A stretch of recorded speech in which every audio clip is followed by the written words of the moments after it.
Good afternoon.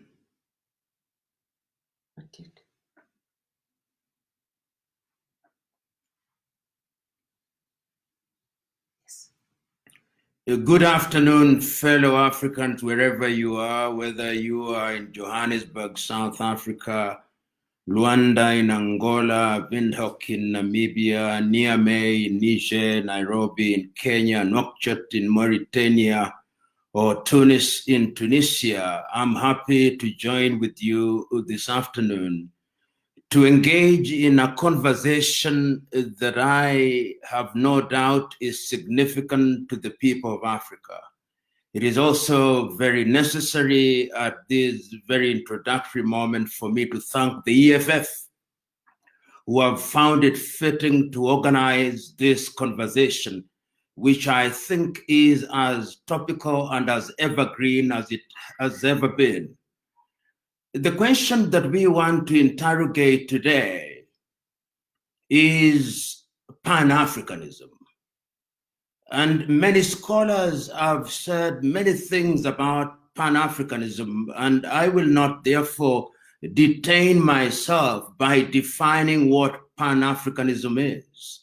Suffice it, however, to say that when we talk about Pan Africanism, we are talking about mental, moral, and cultural consciousness, which recognizes our Africanness and the need for Africans, whether in the mother continent or in the diaspora, to work together as a unit for the purpose of realizing what is in the best interest of the African peoples. I want to start my conversation out of a speech that was delivered by Tanzania's the late President Mwalimu Julius Kambarage Nyerere on the 6th day of March 1997 in Accra, Ghana. On that day, Mwalimu was invited to talk about African unity, and he titled his presentation, "Without unity, Africa has no future." And Mwalimu said that when we think about the continent of Africa, we are united by the fact that over the centuries, we were hunted down as slaves. And after we had been enslaved for 400 years, we were colonized, and that our enslavement and our colonization became the glory of other civilizations. He went on to say, "It is therefore incumbent upon us to recognize that our unity is the only salvation and the only immunity that we can have if we are to protect ourselves against other civilizations." He went on to say that it was not lost on him that Ghana was on that day celebrating her 40th anniversary. He was equally happy to record that he was speaking in Accra, which was the capital of Pan-Africanism. He reminded his audience that in the month of February 1994, the process of liberation had been completed with the conquest of the apartheid regime in South Africa and the rise of Nelson Mandela to the presidency of that nation. He went on to say and to admit that Africans had been wrong not to unite. He went on to say that Nkrumah had been right in demanding as early as 1957 that Africans had to unite. That story is important because it underscores the significance of African unity as a condition sine qua non to the progress of Africa. But one cannot start the conversation of African unity without going back to history. Many of us will remember that the very first idea of what may now be described as modern-day Pan-Africanism was in the year 1897, when that great Trinidadian Henry Sylvester Williams convened a meeting of the African Association, later to be called the Pan-African Association. Williams at that time had tried to persuade the Africans in the diaspora that they had a duty to ensure that going forward, they were not oblivious to the plight of their kin and kith in the continent of Africa. But even Williams had been animated by the early works of Marcus Garvey. You will remember as early as the year 1820, Marcus Garvey had started his movement back to Africa. And Marcus was reacting to slavery, which had been dehumanizing. And he was telling the blacks, we must go back to our mother continent, regardless of which countries we came from, because these countries that now constituted the continent of Africa were rudely divided by the Europeans in Berlin in 1884, a little later. But what is significant about the Marcus Garvey movement, although it was labeled a failure, is that when the blacks in the continent of America heard about those efforts, it energized the abolitionist movement. And therefore, by 1863, when Abraham Lincoln was signing the Proclamation Treaty, it was as much a contribution of the uncelebrated efforts of people like Marcus Garvey. But Marcus Garvey aside, it is Williams from Trinidad whose activities spawned modern-day Pan-Africanism. And we remember that Williams, in the year 1900, organized a meeting in London. And that meeting held in London and organized by that great man was the beginning of the efforts towards bringing Africans, irrespective of where they were geographically resident, to talk about Africa. The 1900 meeting was followed by yet another meeting in 1919. And that meeting was organized by yet another great African and great Pan-Africanist, W.B. Du Bois. And Du Bois was telling his audience at that time that our kith and kin in the continent have been enslaved. Our kith and kin have been colonized. And if we do not support them, they'll not regain their independence. The 1919 meeting was followed once again by the 1921 meeting and 1923 meetings, both held in London. And ultimately, in 1927, there was a meeting in New York. But the most critical meeting for Pan-Africanism, at least the one that we can relate to in the continent of Africa, was in 1945 that was held in Manchester in the United Kingdom. Why I think that that was very significant, because Africans were represented there. Kwame Nkrumah represented Ghana at that meeting. Peter Abrahams was present from South Africa. Hastings Ngwazi Kamuzubanda was present from Malawi. Jomo Kenyatta was present from Kenya. Obafemi Awolowo was present from Nigeria. And there were representation from Jamaica and from Trinidad and from the United States of America. The 1945 meeting was critical because at that time, all African countries were under the tutelage of colonization, except for Ethiopia and Liberia.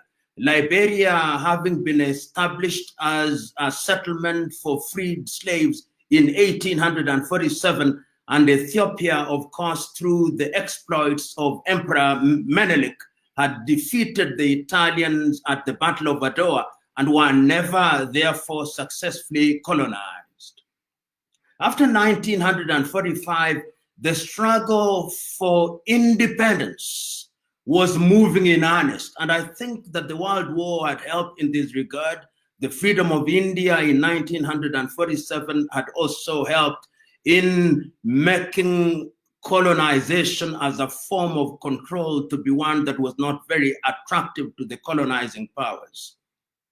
Which brings me to the question of how Africa was then divided.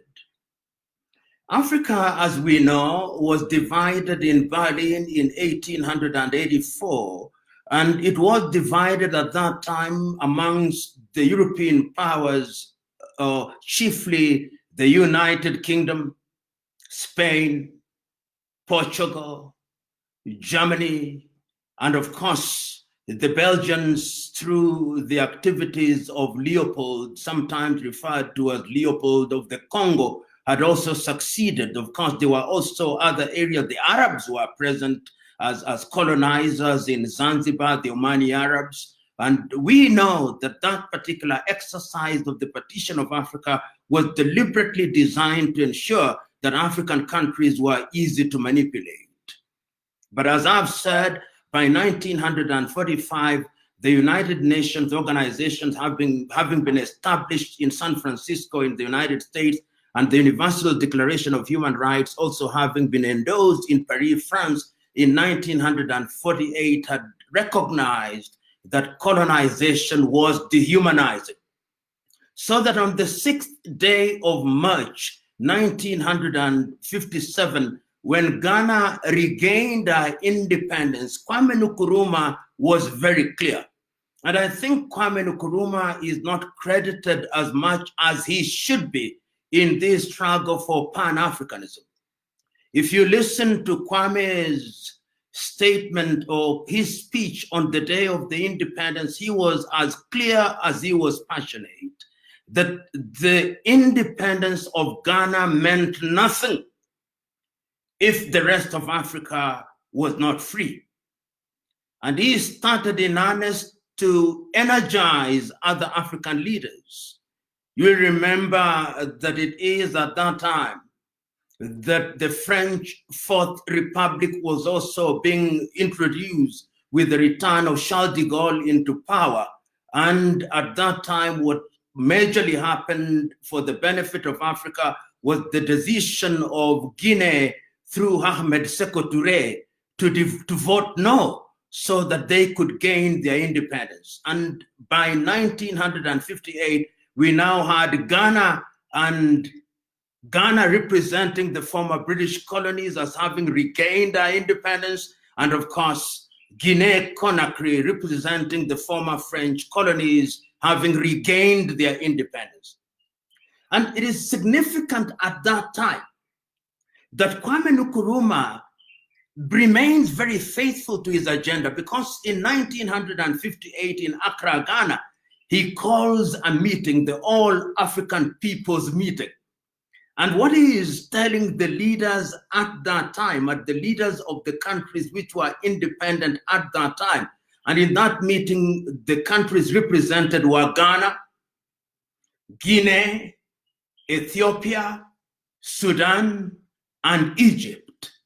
And he was telling his stalwarts at that time, if we are going to conquer the colonialists, we must be united and we must move as one united front. And it is instructive that although Ghana was independent, in 1959, Kwame Nkrumah convinces Ahmed Sékou Touré and William Tubman of Liberia to sign a treaty in Sanquil in Liberia to think about Africa as a united front. There are a series of meetings at that time. The first meeting that we see at that time is in 1960. In 1960, we see the meeting that is held, I think 1960 and 1961, a meeting is held in Casablanca in Morocco. And the meeting in Casablanca in Morocco is one that once again is attended by true Pan-Africanists.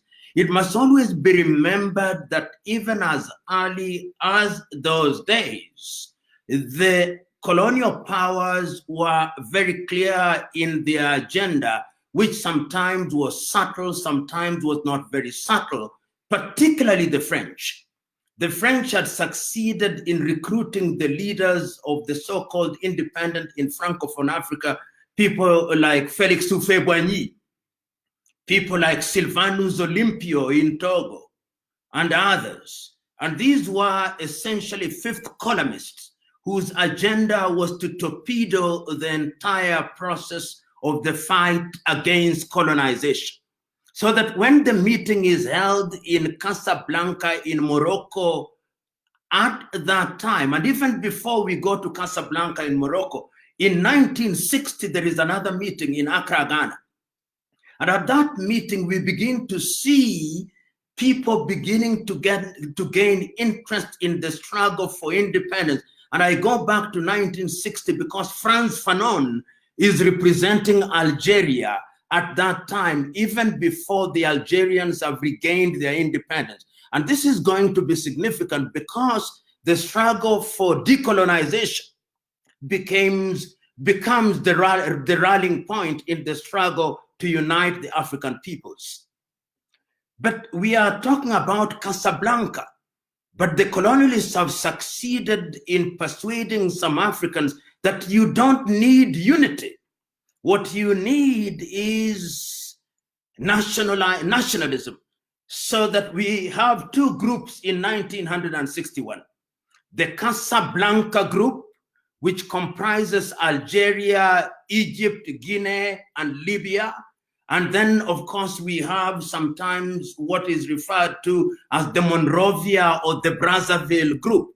The Monrovia group is led by people like William Tubman, is led by people like the leaders from Nigeria, and you have a number of people who think and are telling Kwame Nkrumah, Kwame, we know you are talking about unity, but we hold the view that Africa cannot be united in the manner that you desire. We are going to retain our nationalism, but we are going to cooperate. But Nkrumah is telling them this is not the route to take. Ultimately, both the Casablanca group and the Monrovia group meet in Addis Ababa, Ethiopia in 1963. And that is when the Organization of African Unity is founded. So that indeed it is the Monrovia Brazzaville group that wins, and Kwame Nkrumah and the Casablanca group loses out. But I want us to listen to the speech of Kwame Nkrumah on the 23rd day of May in 1963 in Addis Ababa. He was as passionate as he was eloquent. He told his audience, and allow me to paraphrase, if we do not come out of this meeting with a united African government, with one army, with one currency, with one capital, I am telling you that the erstwhile colonizer is going to ensure that we are divided. Those of you who are present here are going to get used to your national flags, to your national anthems, to your national mottos. Those of you who are going to be appointed as ministers are going to enjoy the perks that come with your office. Those of you who are here as heads of states and government, you are going to get used to 21 gun salutes, and it's not going to be easy to unite Africa. If only they had listened to the Osagifo on that day, Africa would have been totally different. But lo and behold, we ended up with a weak Organization of African Unity, whose history we know and whose history we'll discuss on another day. But suffice it to say that after the 1963 meeting, there was yet another meeting in Cairo in 1964. And when we are holding the Cairo meeting in 1964, once again, it is the Monrovia Brazzaville group that is winning. The question at that time, what do we do with the inherited colonial boundaries? There are those who argued at that time that if we move in the direction of changing these boundaries, it will create conflict. At that time, there was already a boundary conflict between Ethiopia and Somalia. And ultimately, in Cairo, we came up with what is the Organization of Africa's doctrine on the inviolability of the independence boundaries. And it was agreed that the independence boundaries would not be disturbed. And ultimately, of course, we know what that has brought about in terms of undermining African unity. It is also instructive that at that time, there are those who took the view that there was something that was beginning to emerge, the emergence of the Soviet Union after the World War II, and the emergence of the United States of America, and therefore a bipolar world, so that the world is forced to look either east nor west. And that is why Kwame Nkrumah says we should neither look east nor west, we should look forward. And you will appreciate that it is then that he writes his book in 1963, Africa Must Unite. And he enters into an arrangement with Ahmed Sékou Touré of Guinea, Modibo Keïta of Mali, Gamal Abdel Nasser of Egypt, Ahmed Ben Bella of Algeria, Habib Bourguiba of Tunisia, and Julius Kambarage Nyerere, and they are working jointly with Jawaharlal Nehru in India, and they come up with the idea of the non-aligned movement, the movement that is non-aligned and positively neutral. We are neither going to look east nor west. A lot of activities are taking place, and Africa is getting undermined. At that time, in 1963, there are 32 independent African countries. What then begins to happen after 1965? 1965 is a marker year, because in 1965, Kwame Nkrumah convenes a meeting in Accra, Ghana. And the meeting had two agenda items. Agenda item number one, that we must leave Accra with a united government. Having failed in 1963, we must leave with a united government. Agenda item number two, that we must not forget that there are some African countries which are still under the colonial yoke. And it is incumbent upon all of us to ensure that we begin to move in the direction of guaranteeing their independence. But unfortunately, once again, Kwame Nkrumah did not carry the day, and what ended up happening is that the African Liberation Movement is what was established, and ultimately the Organization of African Unity did accept to form the African Liberation Committee, which was to be headquartered in Dar es Salaam in Tanzania. But it is critical at that time that the colonialists have started to invade Africa in a very subtle way. The French are active, the British are active, the Portuguese have yet to yield their colonies in Africa, namely Mozambique, Angola, Guinea-Bissau, and Cape Verde. They are still under the Portuguese tutelage. Equatorial Guinea has also not been freed from the yoke of the Spaniards. Africa is in a very dangerous state. And yet again, it is the Osagie for Kwame Nkrumah, whose name I shall pronounce and state ad nauseum today, because actually he is the high priest of Pan Africanism. The Osagie writes a book, Neo-Colonialism, the Last Stage of Capitalism. Once again, he is warning the people that we cannot afford the luxury of resting on our laurels. And you know, what is sad at that time, through the activities of the colonial powers, is that the era of assassinations and coup d'etats begin in Africa. It begins as early as 1960. Silvanus Olympio is assassinated in 1960, barely a few months after becoming the head of state of Togo. And it's instructive that Silvanus Olympio actually escaped to the embassy of the United States of America, and is instructive that in fact, and is debated, that it is the French and the Americans who engineered his death. I know the late President Gnassingbé Eyadema claimed that he is the one who shot him, but who urged him to shoot Olympio? We have started a totally different phase.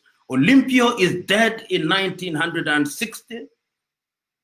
And we now have Lumumba in 1961. Once again, Joseph Kasavubu has been recruited by the Belgians. Mobutu Sese Seko has been recruited by the Belgians. And Patrice Lumumba is assassinated at the behest of these powers, courtesy of Moise Tshombe. And Congo has never known peace. They are destabilizing these countries to ensure that Africans are not united. And after 1961, in 1966, Kwame Nkrumah himself is overthrown. And after Kwame is removed from power, the Pan-Africanism debate now begins to take the back burner.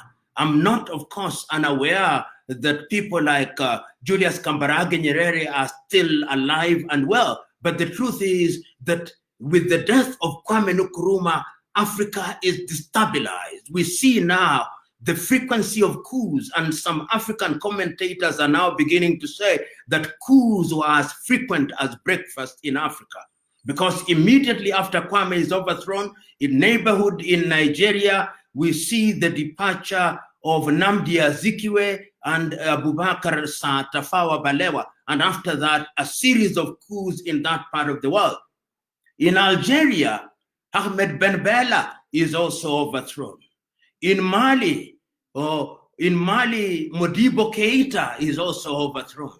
In Guinea-Bissau, of course not in the 60s, but later in the 70s, in Guinea-Bissau, Amilcar Cabral is also overthrown. And you can begin to see that the only people who are spared the coup d'etats are the recruits.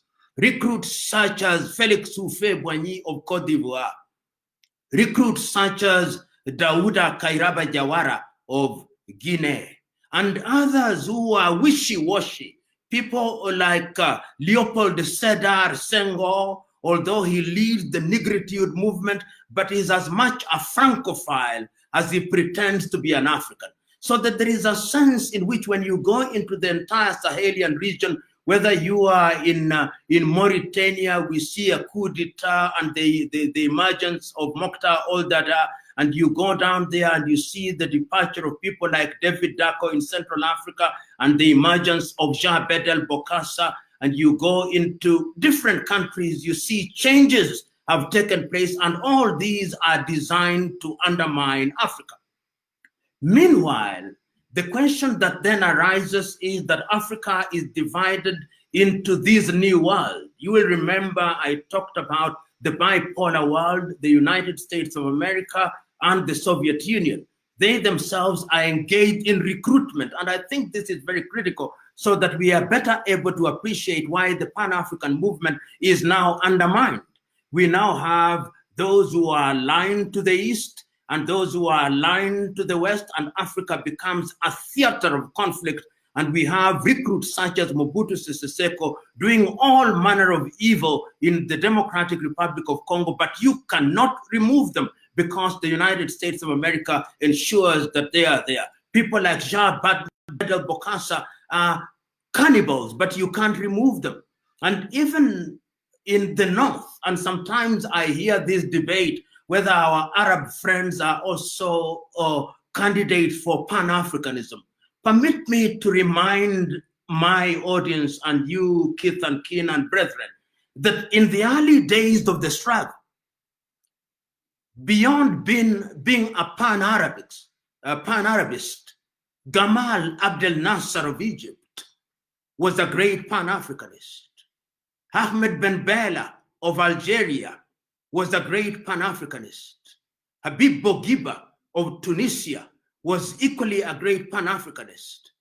And it is instructive that much later in the year 2000, the real successor in terms of enthusiasm and passion for Africa was to be Muammar al-Gaddafi of Libya in 2002, when he signed the agreement for the formation of the AU in Sirte and ultimately its adoption in Johannesburg in South Africa. In a nutshell, what one is saying and why this history is important it helps us to understand why the enterprise was torpedoed by the machinations of the Western powers who do not want to see Africa united. But allow me to backpedal a little. As we are talking about the African liberation movement and Pan-Africanism, we must also remember that many African countries were still not free from the colonial yoke. And that is why, in addition to the African liberation movement that was established in Dar es Salaam in Tanzania in 1975, for the purpose only of focusing on the countries that were not independent in the Southern African countries, the frontline states was created and adopted by the OAU in 1975 with Mwalimu Julius Kambarage Nyerere as the chair.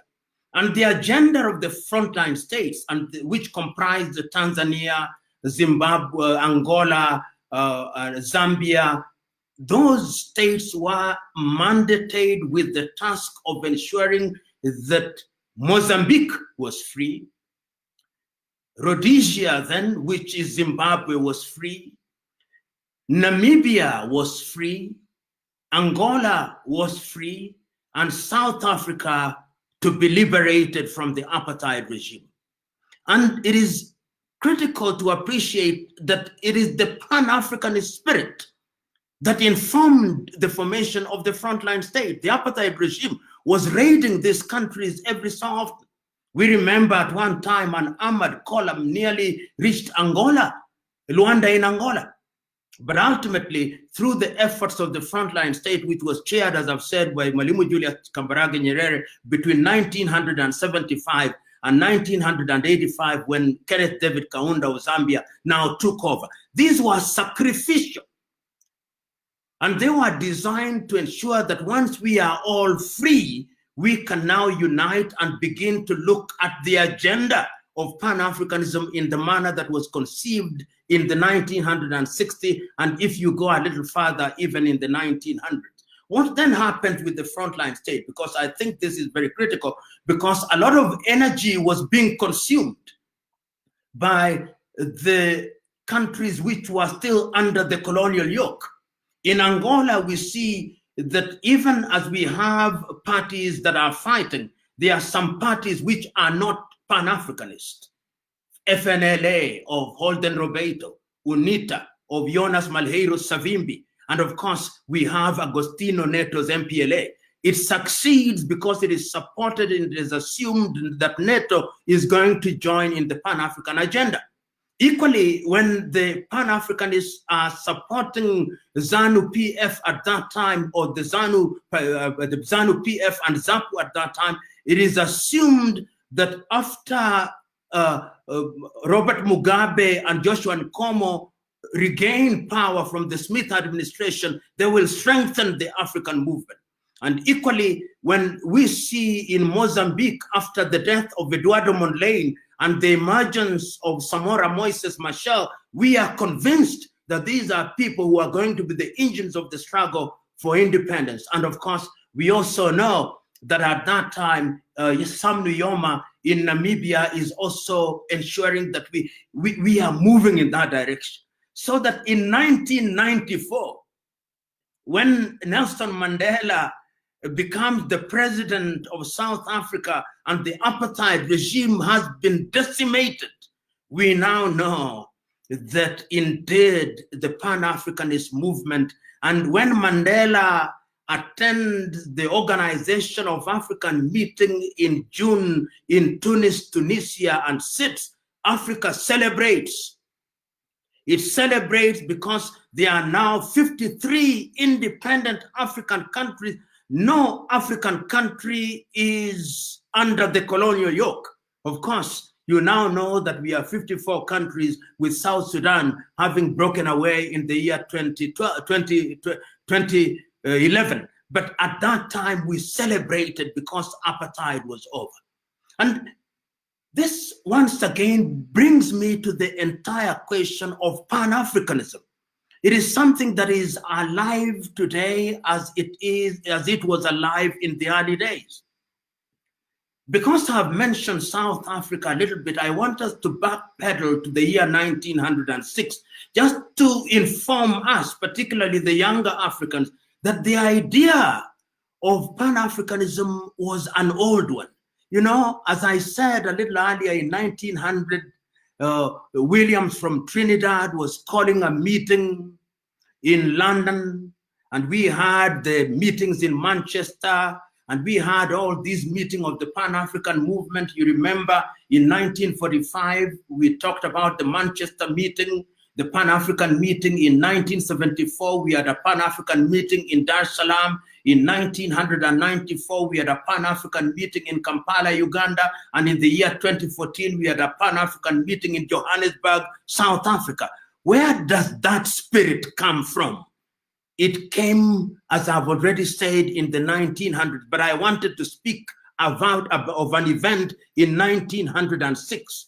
This was a speech that was delivered on the 5th day of April 1906 in Columbia, University of Columbia, by a great South African to whom South Africans don't give much credit, Pixley Kaisaka Seme.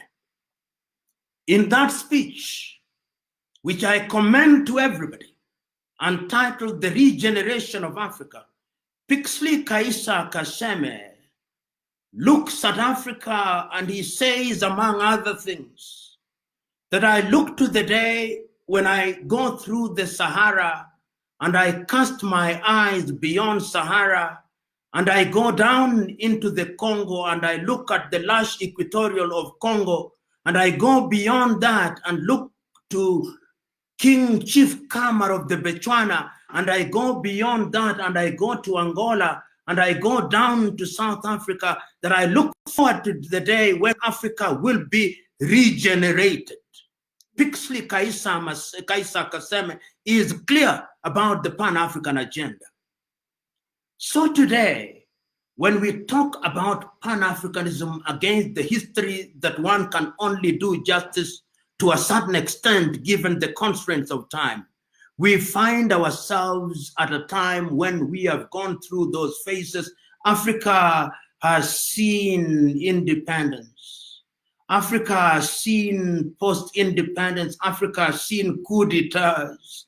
Africa has seen guerrilla movements. Africa has seen civil wars. Africa has seen genocides in Rwanda. Africa has seen ethnic wars. Africa has seen religious wars.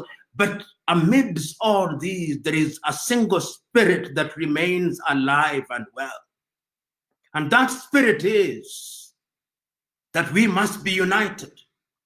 And that is why, to talk about Pan-Africanism in its latter-day understanding, when the Organization of African Unity, heads of states and government gathered in Addis Ababa, Ethiopia, to celebrate 50 years after the formation of the OAU in 1963, South Africa's Nkosazana Zuma, who was then the chair, wrote an imaginary letter to Kwame Nkrumah. I will paraphrase the letter because she was saying, in effect, Mrs. Zuma, he was telling the Osagyefo, how had we listened to you, Africa would be different. How had we listened to you, we would now be united, and we would not be at the dinner table of the Americans, of the Europeans, of the Italian stock, or the English stock, or the French stock, or the German stock. We would not be at the dinner table being humiliated by the Chinese.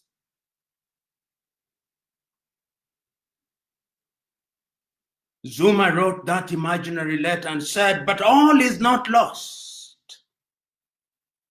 I can look forward to the day when Africa will have regained our luster, when the Democratic Republic of Congo will be the engine of Africa, when there'll be a railway line from Addis Ababa in Ethiopia to Dakar in Senegal, when there'll be a railway line from Cape Town in South Africa to Cairo in Egypt,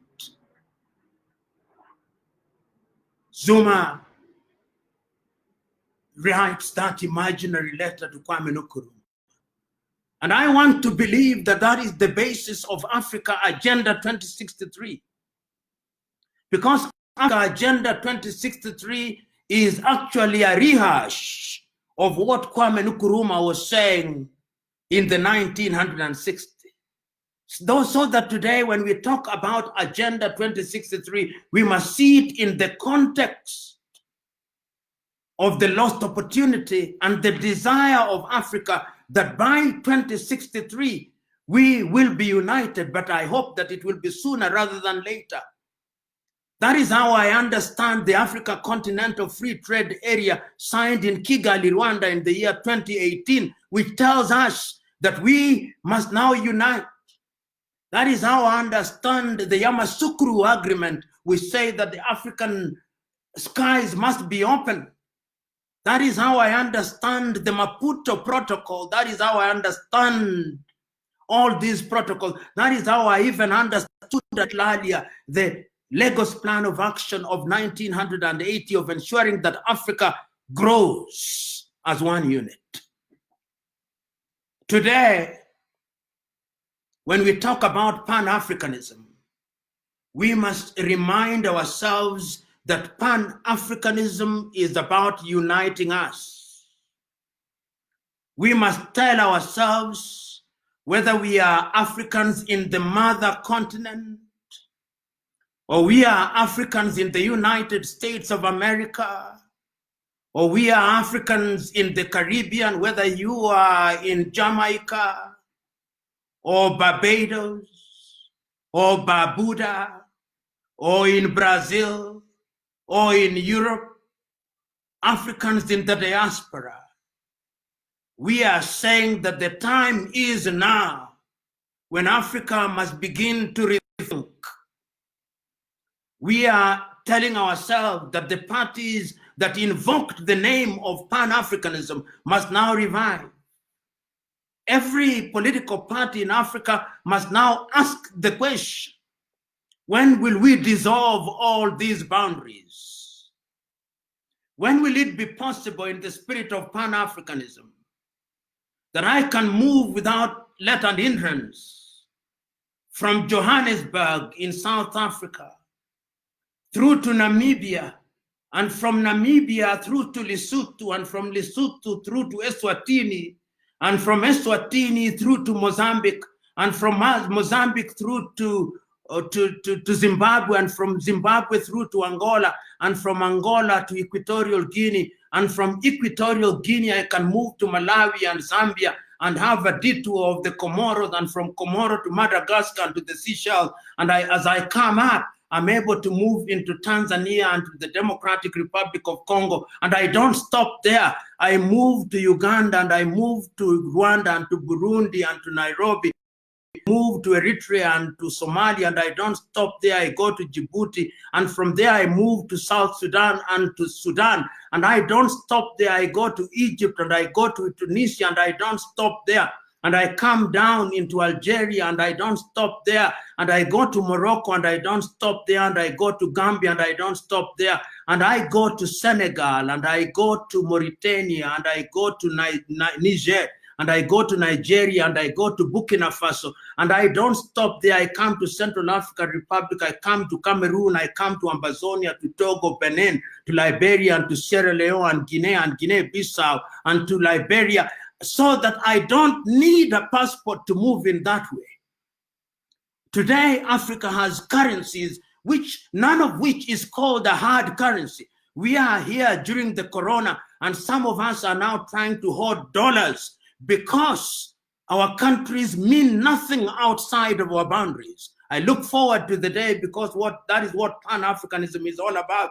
I look forward to the day when there is only one currency, and that currency, whether you call it Afro or you call it any other name, it is a currency that we can use. I look forward to the day when the South Africans will not be threatened by the Nigerians or the Ghanaians threatened by the Nigerians. I look forward to the day when I can set shop in Cape Town and nothing happens. And that is how I understand latter-day Pan-Africans such as Thomas Isidore Sankara. Thomas Isidore Sankara took power in 1985, 1983, and within 5 years, he had come up and was speaking a different language. Sometimes when we talk about Thomas Sankara, we think he was the age mate of Kwame Nkrumah. He lived in our lifetime, but he used the opportunity of energizing the process of Pan-Africanism.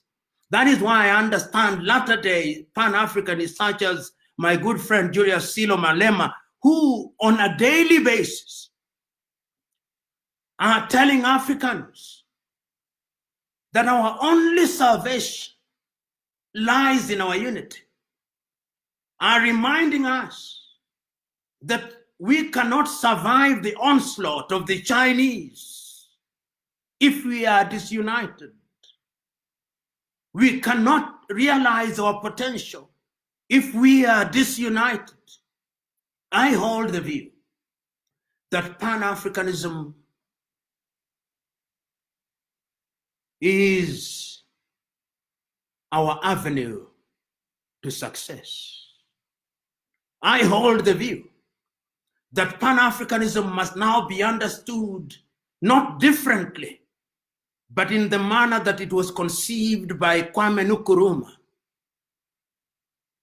in the manner that was understood by Julius Kambarage Nyerere. But Kwame Nkrumah is not telling us from the grave that his ideas are set in stone. Kwame Nkrumah is telling us that you, the younger generation, must now take the baton. And this brings me to the speech that I started with. The speech that was delivered on the 6th day of March, 1997 by Julius Kambarage Nyerere had stopped at a point when Mwalimu had said that our salvation demanded that we are united. And he said, if Africans think that they can respect their so-called boundaries in these little unviable countries, then God save them. But God is not in the business of saving those who have chosen to embrace stupidity for its own sake, Mwalimu said. Mwalimu said that when he retired as the president of Tanzania, whenever he went out and he was introduced as the president of Tanzania, some in his audience asked, and what is Tanzania? Is Tanzania next to Johannesburg? They do not know, Mwalimu said. But they recognized the fact that he was an African. He reminded us that it is not our Tanzanian-ness that matters. It is not our Kenyan-ness. It is not our Ugandan-ness or South African-ness or Namibian-ness or Angola-ness that matters. It is our African-ness. When the Chinese are punishing our Africans in Guangzhou, in China, during this corona period, they make no distinction between Nigerian and Ghanaian and Kenyan. All they see is our black skin. When we are being humiliated in European airports and are being asked for all manner of vaccination, and I suspect that in the coming future, we will not go to Europe unless we have a vaccine which is manufactured by Roche or some other pharmaceutical company in Europe. We will not be allowed to go into that part of the world. When our great sons and daughters in the diaspora are being humiliated in the United States of America or in Brazil, they are not asking whether they are Ghanaians or whether they are Guineans or whether they are Central African Republicans. They are saying these are Africans, they are of one stock. Mwalimu was said. And he said that our generation may have been successful in midwifing the process of independence. The time is now that you, younger generation, must now take the baton and ensure that all these little organizations that you have created, East African Community, SADC, ECOWAS, Maghreb, Central African Unity, combine them into one so that Africa can be united. And we are not being naive in saying that we will be united immediately. We must begin to move in the direction. Because I'm being hosted from South Africa, I want to remember something that I saw as a young man in the 1980s. It is a documentary prepared by a great Pan Africanist and a Kenyan, Professor Ali Mazurui, Africa, a Triple Heritage. And in that particular documentary, he talks about many things, but I'm choosing only one because it captures a conversation with the current president of South Africa, Matemela Cyril Ramaphosa, who was then the Secretary General of a trade union. In those younger days, he had a beard. In those younger days, he smoked and smoked in style. And as Mazurui talks about him, he says that there have been many trade unionists who have been in the struggle for the liberation of Africa. And he said, Sekou Touré was a trade unionist. Patrice Emery Lumumba was a trade unionist. Whether Ramaphosa will one day move from trade unionism to political leadership, I do not know. Mazurui was not a Jewish prophet, but Matemela Cyril Ramaphosa is now the president, not only of South Africa, but the chair of the African Union. How I wish that when he leaves that office of the chair of the AU, he will have embraced the spirit of the Osagie for Kwame Nkrumah. He will have embraced the spirit of Julius Kambarage Nyerere. He will have embraced the spirit of Thomas Sankara. He will have embraced the spirit of Modibo Keita. He will have embraced the spirit of Ahmed Ben Bella. He will have embraced the spirit of Amilcar Cabral. He will have embraced the spirit of Nelson Holisa Mandela, and he will lead the continent towards unity so that historians may remember him fondly.